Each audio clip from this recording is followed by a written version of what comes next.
Hello friends, good afternoon. आशा करुँची माँ दुर्गा कृपारू आप समस्ते बहुत भलरे थे।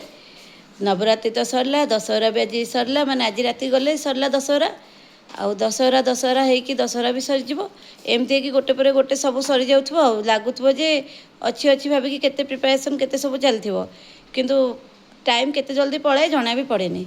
सेमती दशहरा छुट्टी बोली भाभी भाभी भाभी भाभी रहा बेलू दशहरा छुट्टी आसला। दशहरा छुट्टी आउ 3-4 दिन पर सरी भी जीव। दशहरा सरला और 4 दिन पर कुमारपूर्णिमा भी सरीज।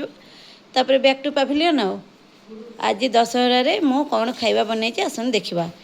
किसी सेमती स्पेशल बनईनी दशहरा बोली टे खीरी फीरी बनई होता कि सब केते रोषे करी आ कि इंटरेस्ट आसलानी भी आज रोषे। तो जहाँ जमती करके अरुआ भात आउ छतुर फ्रिटर्स माने छतु भजा जो कहते चेका भजा ताकू आउ मिक्स भेज सजना छुईर संतुला आउ टमाट खजरा खटा टे बनई ता सहित काकुड़ी लुण लंका लेंबू तो यहाँ आज यूजुआल आउ एथिरे कौन अच्छी यटा को न धरले तो भात खाई हेनी। आपण मैंने आज दशहरा कौन सब स्पेशल बनई खाई कौन केमी स्पेशली माने स्पेशल वे केमती सेलिब्रेट कले वर्ष दशहरा को मत कमेंट बॉक्स में जनातु। रोची जय माँ दुर्गा, जय जगन्नाथ।